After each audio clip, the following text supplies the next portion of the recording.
তাহলে কিভাবে করব এটা বলো তো, কিভাবে করব? কি কি দেওয়া আছে? বিস্তার দেওয়া আছে, আর এটা কি দেওয়া আছে? কম্পাঙ্ক। মানে এটা হচ্ছে আমার f। কৌণিক কম্পাঙ্ক মানে কি? কত ক্লাসে পড়াইছি? ওমেগা। কৌণিক কম্পাঙ্ক কি? ওমেগা। তো ওমেগা বের করতে হবে।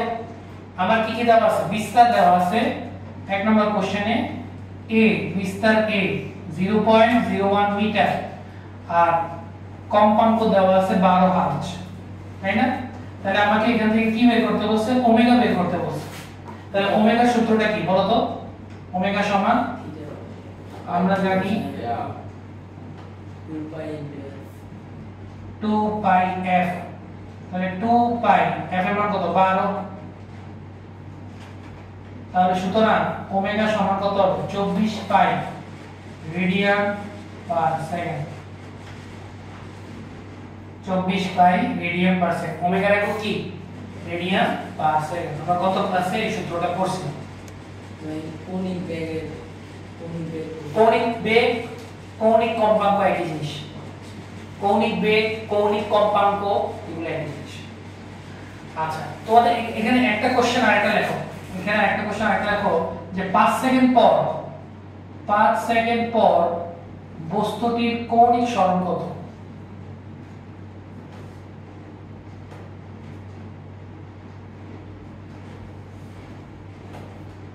5 সেকেন্ড পর বস্তুটির কৌণিক সরণ কত?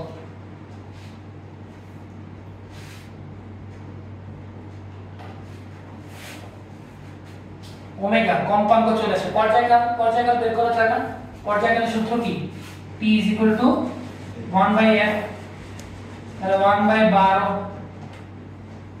তাহলে সুতরাং পর্যায়কাল কত আসে? 1/12 সেকেন্ড। মানে দেখো তো ক্যালকুলেটরে 1/12 সেকেন্ড 0.083 সেকেন্ড।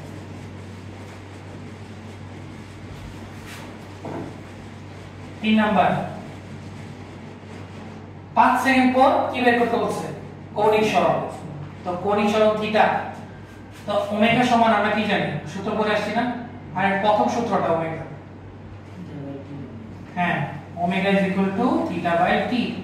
তো ওমেগার মানটা এক নাম থেকে বের করছি 24 পাই θ/t। t হচ্ছে 5 সেকেন্ড। তাহলে থিটা সমান কত আসবে? 24 পাই * 5 রেডিয়ান। তাহলে কত আসে বলো? 4 × 5 = 20, 120 পাই রেডিয়ান। শেষ। এটাই তো। না বুঝলে ভাইকে বলো, না বুঝলে ভাইকে বলো।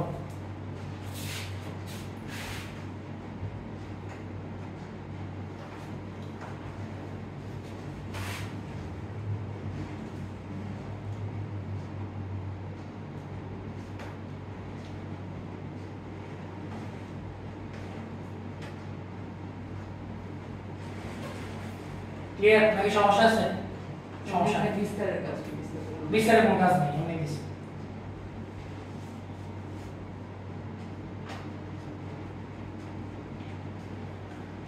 তাহলে আমাদের কালকে আমরা যেটা করছি এটার উপর আমরা একটা ম্যাথ করলাম।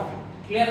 এবার আসো, আমরা মনে আছে কিনা আমরা মাধ্যমের উপর ভিত্তি করে তরঙ্গকে অনেক ভাগে ভাগ করছিলাম, তাই না?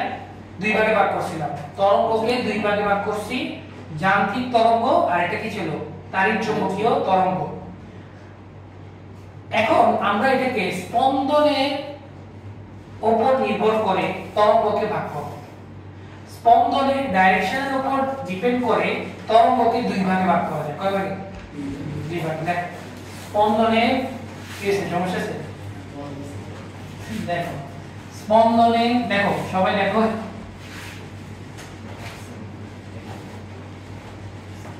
দেখো সবাই দেখো, স্পন্দনের কোশ্চেন লেখো। স্পন্দনের দিকের উপর নির্ভর করে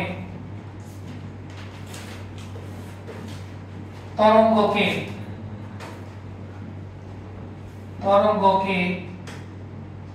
দুই ভাগে ভাগ করা যায়।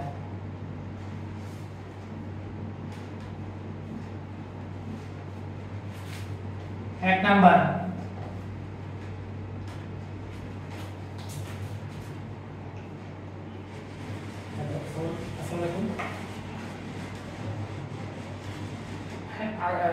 এখানে হচ্ছে আগুর বিলা পুরোনো বাসন গোদাম তো না দিলে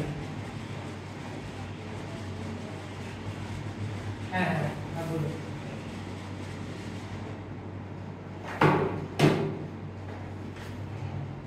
তাহলে খেয়াল করো দুই ভাগে ভাগ করা যায়। প্রথমটা হচ্ছে অনুপ্রস্থ তরঙ্গ। কি তরঙ্গ? অনুপ্রস্থ তরঙ্গ, যেটাকে আমরা আর তরঙ্গ বলি। কি তরঙ্গ বলি এটাকে? আর তরঙ্গ, অনুপ্রস্থ তরঙ্গ বা আর তরঙ্গ।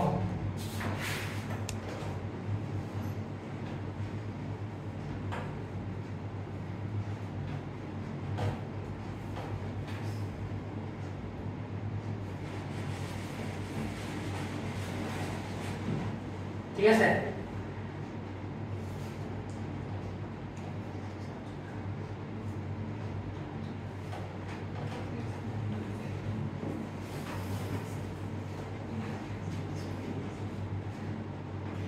অনুপ্রস্থ তরঙ্গ বা আর তরঙ্গ।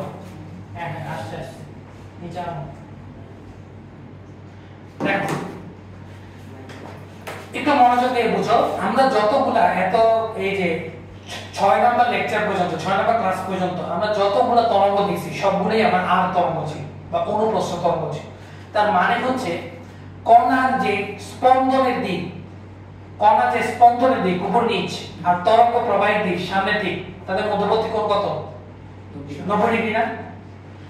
কণা হচ্ছে স্পন্দন উপর নিচ আর তরঙ্গ যাচ্ছে সামনে, তাহলে সামনে আর উপর মধ্যবর্তী কোণ কত? 90 ডিগ্রি। তাহলে এই ধরনের তরঙ্গকে আমরা বলি হচ্ছে অনুপ্রস্থ তরঙ্গ। এর সাথে দেখো, যদি তরঙ্গ সঞ্চালনের দিক ও তরঙ্গে উপরিস্থিত কণা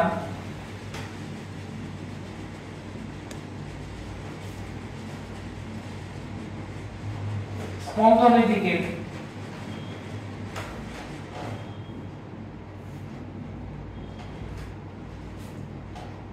মধ্যবর্তী কোণ 90 ডিগ্রি হয়,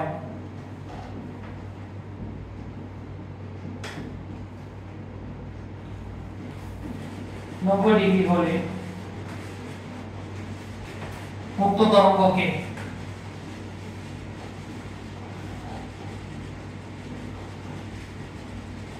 অনুপ্রস্থ তরঙ্গ বলে।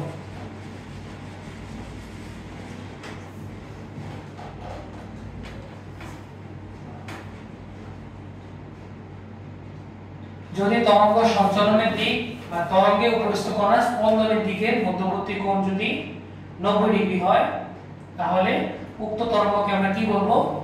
অনুপ্রস্থ তরঙ্গ। চিত্রটা দেখো, চিত্র দেখলে বুঝবা যে এটা ছিল আমার ঢেউটা, তাই না? তাহলে দেখো সামনে এই যে কণাটা কি হচ্ছে, কণাটা উপর নিচ ওঠানামা করতেছে না? কণাটা উপর নিচে ওঠানামা করতেছে। আর সামনে ডাইরেকশন হচ্ছে তরঙ্গ প্রবাহের দিক,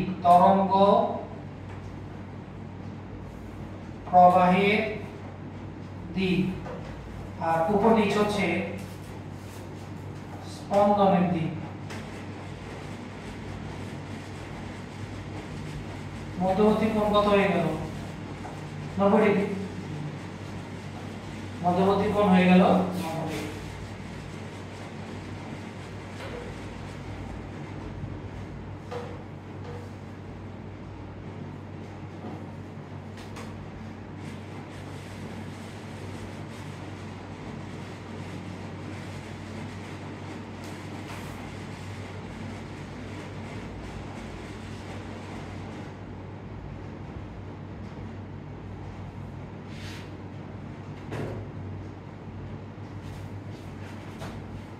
ক্লিয়ার? তাহলে তরঙ্গ প্রবাহ সামনে আর স্পন্দন হচ্ছে উপর নিচ, এই কারণে এটাকে আমরা কি বলি? অনুপ্রস্থ তরঙ্গ। আরেকটা যেমন উদাহরণ আমরা কি কি হতে পারে? আলোক তরঙ্গ হতে পারে, বেতার তরঙ্গ হতে পারে, পানি তরঙ্গ হতে পারে, এগুলো সব হচ্ছে আমার অনুপ্রস্থ তরঙ্গ। তাহলে এখন যেমন যেমন আলোক তরঙ্গ, এরপর হচ্ছে বেতার তরঙ্গ, পানি তরঙ্গ ইত্যাদি, পানি তরঙ্গ ইত্যাদি। এবং একটা জিনিস মনে রাখো যে এই যে চিত্রে সবাই একটু পরে তুলে আগে বুঝো, এই চিত্রে খেয়াল করো একটা তরঙ্গ শীর্ষ আছে না, একটা শীর্ষবিন্দু আছে, এটাকে আমরা বলি হচ্ছে তরঙ্গ শীর্ষ। কি বলি এটাকে? তরঙ্গ শীর্ষ। আর সবচেয়ে নিম্ন একটা পয়েন্ট আছে না, এটাকে আমরা বলি হচ্ছে তরঙ্গ পাত। কি বলি এটাকে? তরঙ্গ পাত। তাহলে একটা তরঙ্গ শীর্ষ ও একটি তরঙ্গ পাত নিয়ে আমার অনুপ্রস্থ তরঙ্গ গঠিত হবে। কথা বুঝা গেছে? একটা তরঙ্গ শীর্ষ আর একটা তরঙ্গ পাত নিয়ে আমার কি তৈরি হবে? অনুপ্রস্থ তরঙ্গ তৈরি হবে। তাহলে দেখো যে একটি তরঙ্গ শীর্ষ ও একটি তরঙ্গ পাত নিয়ে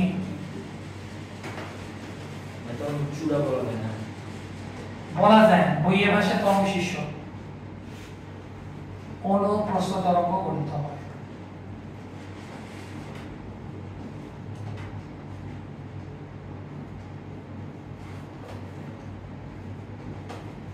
একটি তরঙ্গ শীর্ষ একটি তরঙ্গ পাত নিয়ে আমার অনুপ্রস্থ তরঙ্গ গঠিত হবে। দেখ কারো কোনো সমস্যা থাকলে ভাইকে বল।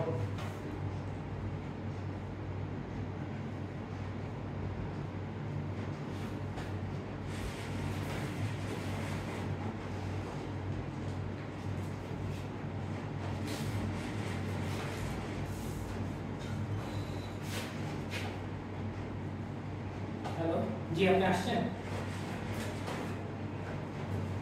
আচ্ছা এখানে দাঁড়ান। শারিয়া তোমার আপু আছে দেখো তো, বলো আপু দাও।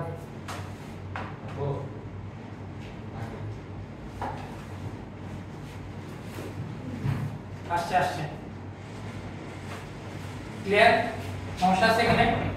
না। তাহলে আমরা এটা বুঝতে পারলাম। এবার আসো 2 নাম্বার, অনুদৈর্ঘ্য তরঙ্গ, যেটাকে আমরা বলি হচ্ছে লম্বিক তরঙ্গ। কি বলি? লম্বিক তরঙ্গ। অনুদৈর্ঘ্য তরঙ্গ বা লম্বিক তরঙ্গ, এগুলো এই যে যেমন এগুলো খুব ইম্পর্টেন্ট, এমসিকিউতে আসে যে বলে কোনটি অনুপ্রস্থ তরঙ্গ, অপশন দিবে। কথা বুঝা গেছে? তাহলে এই যেমন এগুলো একটু মনে রাখতে হবে। হ্যাঁ আচ্ছা, তাহলে লেখো 2 নাম্বার অনুদৈর্ঘ্য তরঙ্গ বা আমরা এটাকে বলি হচ্ছে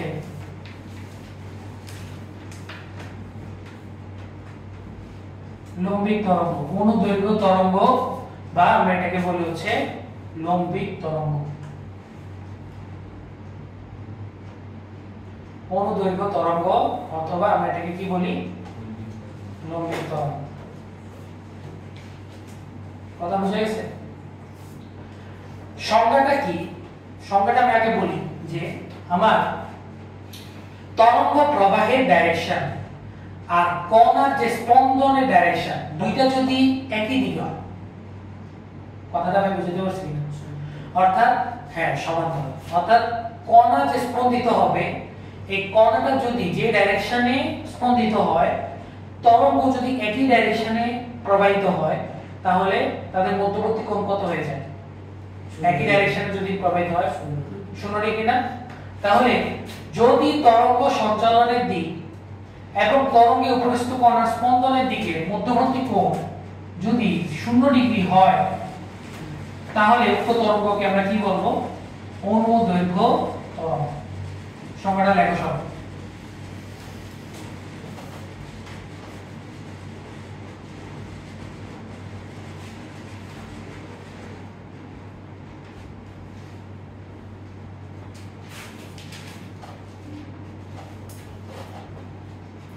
সবাই সংখ্যাটা একটু লেখো, লেখার পর ভাই বুঝাইতেছে জিনিসটা কিভাবে হচ্ছে।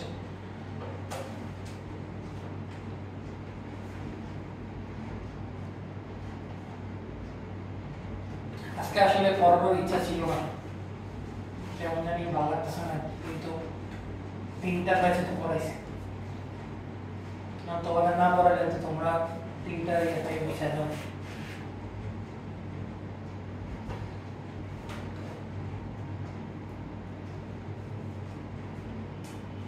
আচ্ছা আজকে এতটুকু পরে আমি ছুটি দিয়ে দেবো।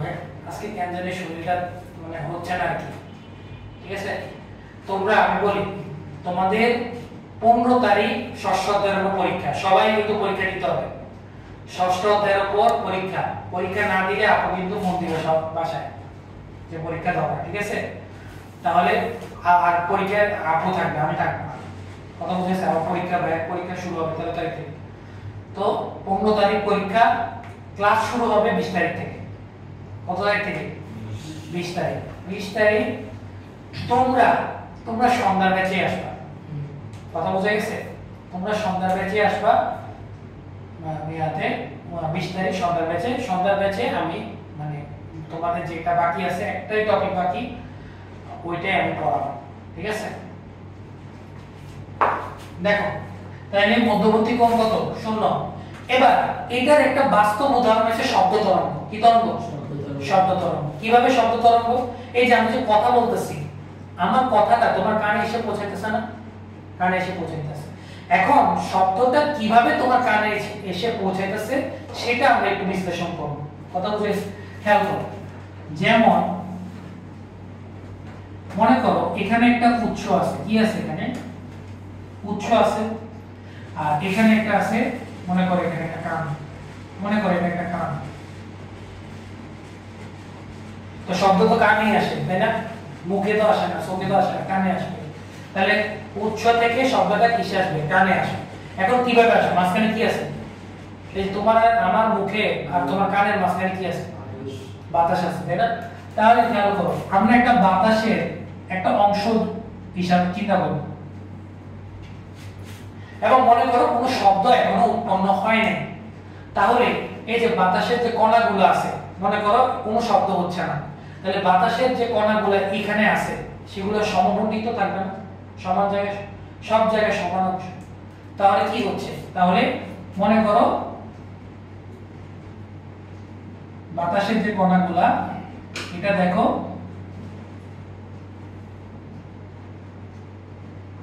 সমবন্টিত অবস্থায় আছে।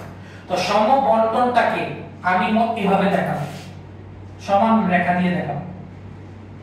কি দিয়ে দেখাবো? সমান রেখা দিয়ে আমরা এটাকে দেখাই। কথা বোঝা গেছে? এবার আমাকে বলো, শব্দ যদি উৎপন্ন হয়, তাহলে প্রথমে শব্দ উৎপন্ন হওয়া মানে শব্দ তরঙ্গ উৎপন্ন হওয়া। আর শব্দ তরঙ্গ মানে কি? তরঙ্গ মানে কি? শক্তি। তাহলে শক্তি প্রবাহিত হবে। এখন এই শক্তিটা এসে এই যে বাতাসের এই অংশে আঘাত করবে না? আঘাত করবে। তাহলে বাতাসের এই অংশে যদি শব্দ শক্তি যদি আঘাত করে, তাহলে এই অংশে প্রেসার পড়বে না? প্রেসার পড়বে কিনা এই অংশে? তো প্রেসার পড়লে এটা সংকুচিত হবে না? প্রেসার পড়লে কি হবে? এই অংশটা সংকুচিত হবে। তাহলে দেখো এটা হচ্ছে 1 নাম্বার স্টেপ। এবার আসো 2 নাম্বার স্টেপ। উৎস যেভাবে সেভাবে আমরা সেম চিত্রই আবার আঁকবো, কিন্তু এখানে দেখো বাতাসটা যদি চাপ পড়ে তাহলে এই অংশে ঘনীভূত হয়ে যাবে। বাতাসটা কি হয়ে যাবে? ঘনীভূত। তাহলে ঘনীভূত অংশটা আমরা এভাবে দেখাবো, এই যে ঘনীভূত হয়ে গেছে, লাইনগুলো কাছাকাছি চলে আসছে। আর বাকি যেটা যেভাবে আছে সেটা সেভাবেই থাকবে। এবং এই অংশটাকে আমরা কি বলবো? সংকোচিত। এবার বাকিটা যেভাবে আছে সেভাবে। তোমরা তুইলো পরে আগে বুঝো, তোলার পরে মানে বুঝার পরে তুইলো। তাহলে সংকুচিত হলো, এতটুকু হচ্ছে কিনা? এরপরে স্টেপে কি হবে? এটা কি তার নরমাল অবস্থা বাতাসের? না। তাহলে সে কি হইতে যাবে? প্রসারিত হইতে যাবে না? প্রসারিত হয়ে আবার নরমাল অবস্থায় আসতে যাবে। তো প্রসারণ যখন ঘটাবে, আমাকে বলো তো প্রসারণ, এই যে প্রসারণ কিভাবে ঘটাবে? চাপ দিবে না? তাহলে তার পাশে যেখানে বাতাসটা ছিল এখানে আবার কি হবে? চাপ পড়বে। তাহলে সংকোচন এখান থেকে ওইখানে যাবে কিনা, আর এই অংশটা আবার কি হয়ে যাবে, প্রসারিত হয়ে যাবে। কথাটা বুঝা গেছে না? এটা সংকুচিত ছিল, সংকুচিত অবস্থা নরমাল অবস্থায় আসতে যাবে। তো নরমাল কিভাবে আসবে, পার্শ্ব চাপ দিবে। এটা কি বলে আমরা, পার্শ্ব চাপ, পাশ বরাবর চাপ। তো পাশ বরাবর চাপ দিতেছে, চাপ দিলে ওই আমার পরবর্তী অংশটা এটা কি হয়ে যাবে, সংকোচন, আর আমি আবার কি হয়ে যাব, প্রসারণ। তাহলে 3 নাম্বার উৎস, এখানে বাতাসের ওই ইয়াটা, কথা বুঝেছ? তাহলে ওই অংশটা কি হয়ে যাবে, প্রসারণ। এই যে প্রসারণ হয়ে গেল, সামনের অংশটা আবার কি হয়ে গেল, সংকোচন, বাকিটা আবার যেভাবে আছে সেভাবে। তাহলে এই অংশ হয়ে গেল প্রসারণ,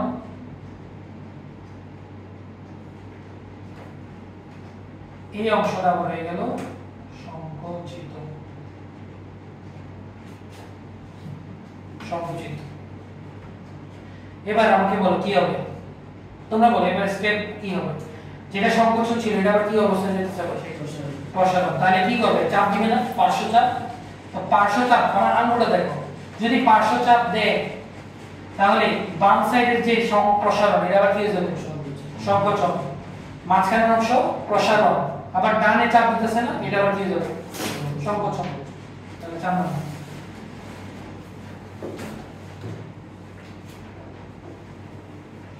বুঝো, এগুলো খুবই ইম্পর্টেন্ট। তাহলে এই অংশটা কি হয়ে যাবে, সংকোচন, মাঝখানের অংশ হয়ে যাবে আবার প্রসারণ, সাইডের অংশ হয়ে যাবে আবার সংকোচন, আর বাকিটা যেমন আছে এভাবে। তাহলে এই অংশটা হয়েছে সংকোচন, এই অংশটা হয়ে গেল প্রসারণ, এই অংশটা হয়ে গেল আবার সংকোচন বা সংকুচিত। বুঝতে পারছো কিনা? এমনি সংকোচন প্রসারণ, সংকোচন প্রসারণ, সংকোচন প্রসারণ করে শব্দটা আমরা কই যাবে, কানে যাবে। কথা বুঝে গেছে? স্টেপগুলো বুঝতে পারছি কিনা? আমি আবার বলি, হ্যাঁ আমি আবার প্রথম থেকে রিক্যাপটা করি, তোমরা সবাই কেমন জানো। প্রথম নরমাল অবস্থা ছিল, শব্দ যখন পড়ছো তখন শব্দের যে প্রথম বাতাসের প্রথম স্তর বা প্রথম অংশটা এটা কি হয়ে যাবে, সংকোচন, বাকিটা যাবে না সে। এখন এটা আবার কি অবস্থায় আসতে যাবে, নরমাল অবস্থায়। নরমাল অবস্থায় আসতে চাপ দিবে না, চাপ দিবে। তাহলে চাপ দিছে, চাপ দেওয়াতে সংকোচন, আর ওই যে চাপ দিছে সে আবার নরমাল অবস্থায় প্রসারণ হয়ে গেছে। আবার এই অংশ সংকোচন হয়েছে, তাহলে এটা পার্শ্ব চাপ দিবে, পাশ বরাবর বামেও দিবে ডানেও দিবে। তাহলে বামে কি হবে, সংকোচন, ডানেও সংকোচন, মাঝখানে আবার কি প্রসারণ। এরপর কি হবে বলো তো, এটা সংকোচন আছে, এটা কি হবে, পার্শ্ব চাপ দিবে। তাহলে এই অংশ সংকোচন, এই অংশ প্রসারণ, এই অংশ সংকোচন। কথা বুঝে গেছে না? এবারে আবার এইভাবে যেতে থাকবে আর কি শব্দটা। তাহলে খেয়াল করো, স্পন্দিত হচ্ছে কোন বরাবর, বাম থেকে ডানে। শব্দ যাইতেছে কোথায়, বাম থেকে ডানে, তো একই ডাইরেকশনে যাচ্ছে না। তাহলে মধ্যবর্তী কোণ কত, 0 ডিগ্রি। বুঝে গেছে? এটাই হচ্ছে অনুদৈর্ঘ্য তরঙ্গ, বা অনুদৈর্ঘ্য তরঙ্গের এক্সাম্পল হচ্ছে শব্দ তরঙ্গ। দেখো যেমন শব্দ তরঙ্গ, শব্দ তরঙ্গ এগুলো কি হচ্ছে, শব্দ তরঙ্গ খুবই ইম্পর্টেন্ট। শব্দ তরঙ্গ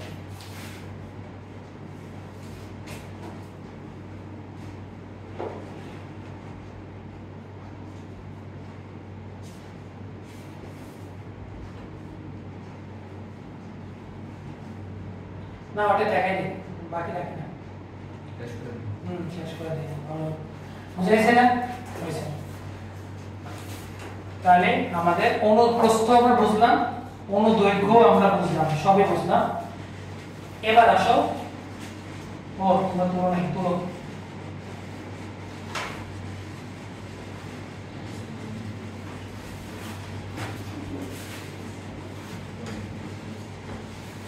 আজকে শেষ টপিক, আজকে শেষ টপিক। দেখো যারা লেখছো তারা লেখো পথ পার্থক্য ও দশা পার্থক্যের মধ্যে সম্পর্ক। এটা আছে শেষ টপিক, পথ পার্থক্য ও দশা পার্থক্যের মধ্যে সম্পর্ক। পথ, হ্যাঁ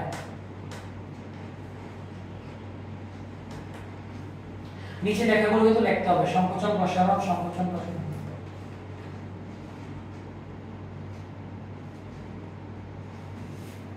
ভাই স্পেসিফিক কোন সংকোচন প্রসারণ হয় না, বুঝি না স্পেসিফিক স্পেশাল বাতাস নেই। তো শব্দ তুমি করলে আওয়াজ জানা না।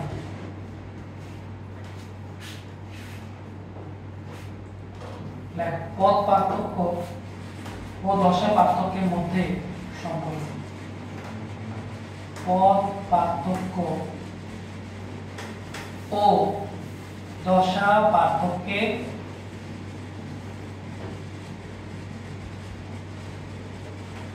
মধ্যে সম্পর্ক। খুবই সহজ, খুবই সহজ, একটু মনোযোগ দিবা, একটু মনোযোগ দিলে তোমরা সহজ, তোমাদের কাছে কঠিন লাগবে। তাহলে একটা ওয়েভ আঁকো, একটা ওয়েভ আঁকো সবাই, ঢেউ আঁকো, ঢেউ।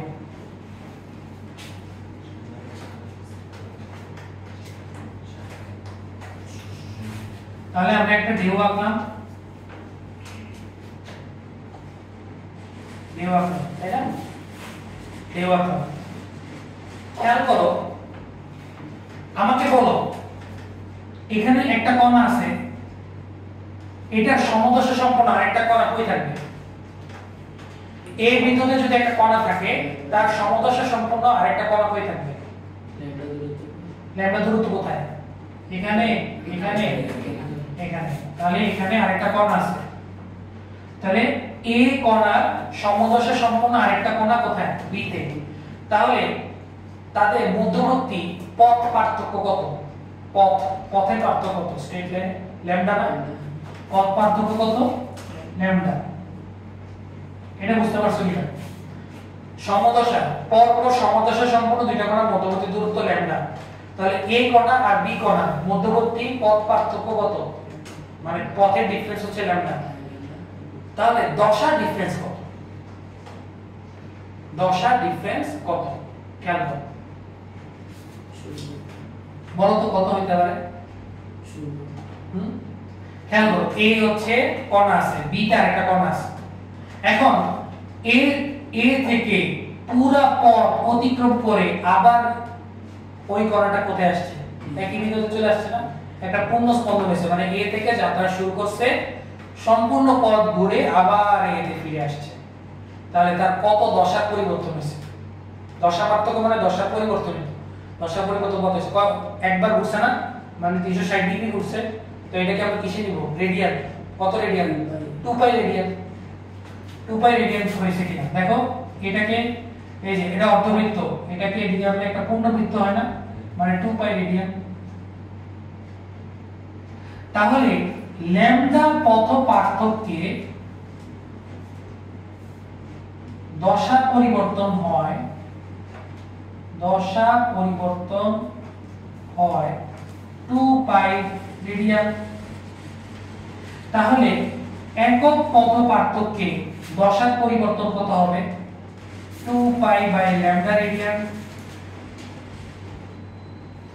তাহলে সুতরাং ডেল এক্স পথ পার্থক্যে দশার পরিবর্তন হবে কত? 2 pi by lambda into del X radian. এই সূত্র চলে আসছে। তাহলে সুতরাং দশা পার্থক্যকে আমরা ফাই দ্বারা প্রকাশ করি। কি দ্বারা প্রকাশ করি? ফাই। ফাই তোমরা সেটে দেখছো, ম্যাথে সেট, ফাঁকা সেট বলে ফাই। মানে ফাই একটা সংকেত আর কি। ফাই সমান কি লেখা যাবে? 2 pi lambda into del X. Del X টা হচ্ছে আমার পথ পার্থক্য।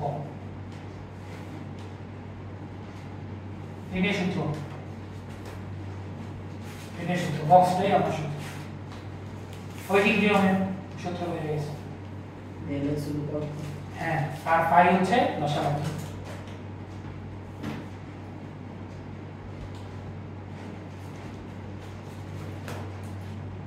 না বুঝলে ভাইকে বল, না বুঝলে ভাইকে বল। আমাদের কিন্তু আজকের তরঙ্গ শেষ, তরঙ্গ শব্দ চ্যাপ্টারের তরঙ্গ অংশটা শেষ, আর আছে শুধু শব্দ। শব্দ বলতে শব্দের প্রতিধ্বনি আছে, 3 ক্লাস নিলে শেষ। এবার আমরা আলো প্রতিফলন আলো প্রতিসরণ ক্লিয়ার সবাই সমস্যা আছে কোথাও তাহলে দশা পার্থক্য pi is equal to 2 pi by lambda lambda কি তরঙ্গ দৈর্ঘ্য 2 pi by lambda into del X হচ্ছে আমার পথ পার্থক্য সূত্রটা মনে থাকবে তো দশা পার্থক্যকে আমরা কি দ্বারা প্রকাশ করছি পাই দ্বারা তাহলে এই সূত্র কাজে লাগিয়ে আমরা একটা ম্যাথ করি ম্যাথ করলে আমাদের আজকে ক্লাস শেষ দেখো আমাদের শিখেও এটা আছে শিখ দেখবা শিখ দেখলে আমাদের ক্লিয়ার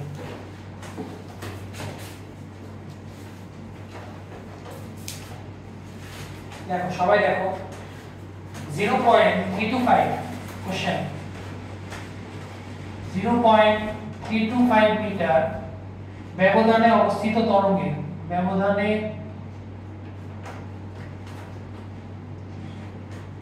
অবস্থিত তরঙ্গে দুটি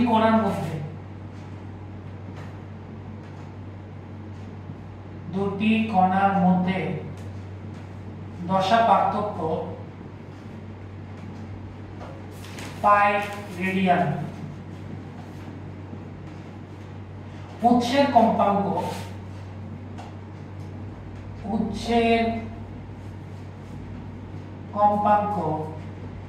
512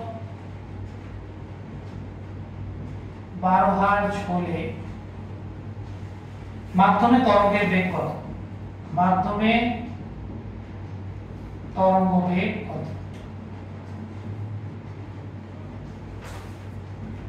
মাধ্যমে তরঙ্গ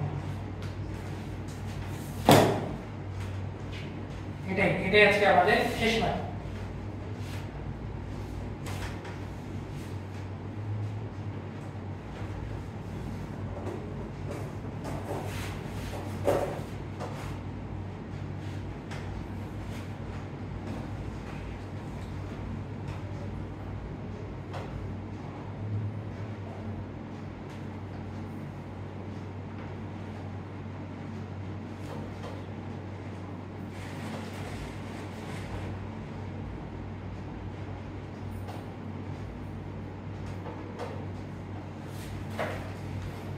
ऐसे কত 335.8 কোশ্চেনটা পড়লে তোমাদের ক্লিয়ার হবে দেখো কি বলছে দুইটা কর্নার মধ্যবর্তী দশা পার্থক্য কত পাই তাহলে একটু আগে পড়ে আসছো তুমি যে 2 পাই রেডিয়ানে কত পথ পার্থক্য হইতো ল্যামডা তাহলে পাইতে কত হবে ল্যামডা বাই 2 তাই না তা চিত্র আঁকলেও বুঝতে পারবে দেখো খুবই সহজ জিনিস একটু মনোযোগ দিলে বোঝা যায় তাহলে এটা যদি a হয় তাহলে পাই মানে কত 180 ডিগ্রি ঘুরছে তাহলে এখানে b বিন্দুটা হবে তাহলে মধ্যবর্তী ডিসটেন্স তাহলে কত হইতাছে ল্যামডা বাই 2 না এবং এই ল্যামডা বাই 2 এর মান দেওয়া আছে সূত্র লাগে না এই যে এই সূত্রটাও লাগে না বুঝা করলে সূত্র মানে চিত্র দেখলেই মনে আসে পড়ে ল্যামডা বাই 2 এর মান দেওয়া আছে তাহলে শর্ত মতে ল্যামডা বাই 2 সমান 0.325 তাহলে ল্যামডা সমান কত 0.325 ইনটু 2 কত আসে 0.65 এরপরে b f ল্যামডা সূত্র আমরা জানি b f ল্যামডা f কত 512 আর ল্যামডা হচ্ছে 0.65 মিটার পার সেকেন্ড তাহলে এটার आंसर আসে 332.8 মিটার পার সেকেন্ড শেষ না বুঝলে ভাইকে বল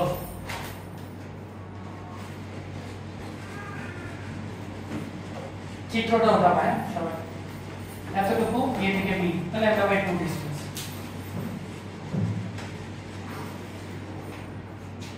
তোমরা চাইলে সূত্র ব্যবহার করে করতে পারবে সূত্র ব্যবহার করলেও একই आंसर আসবে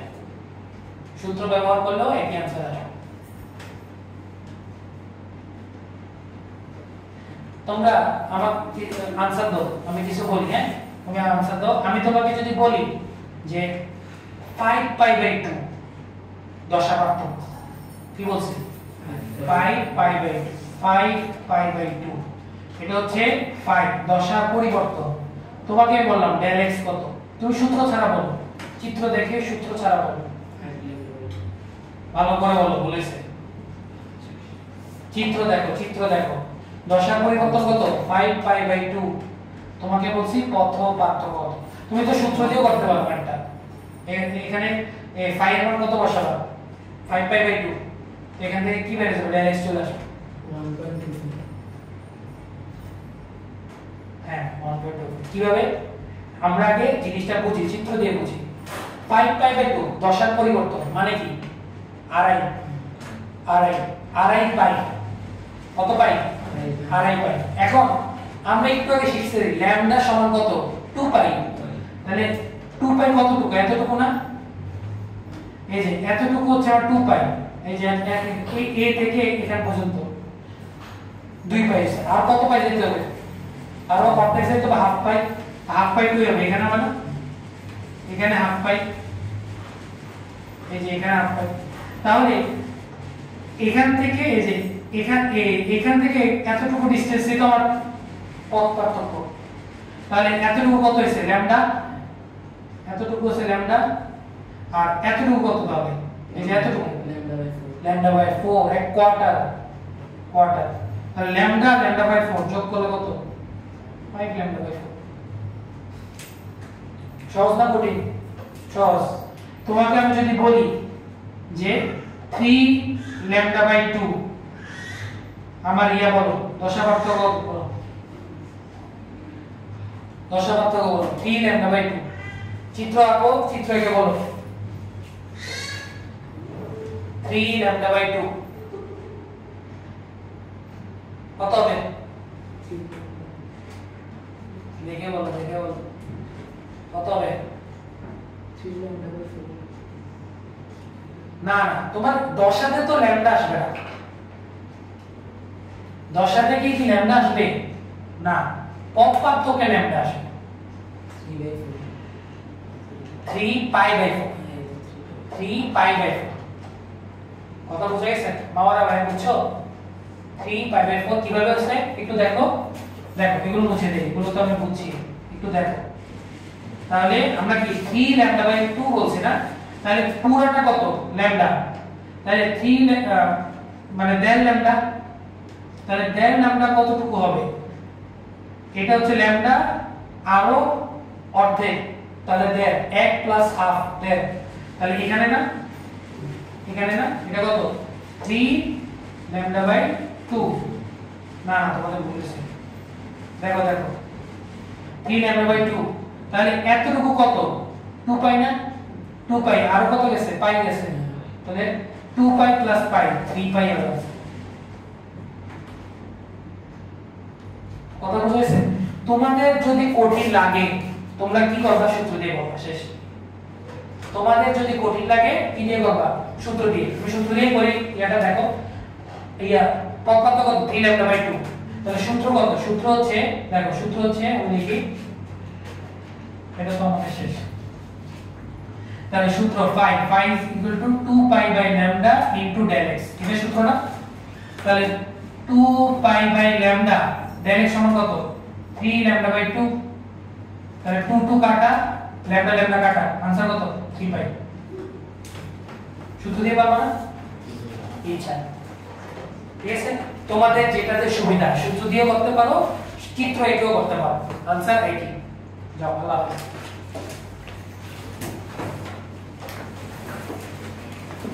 পরীক্ষার পরে ক্লাস।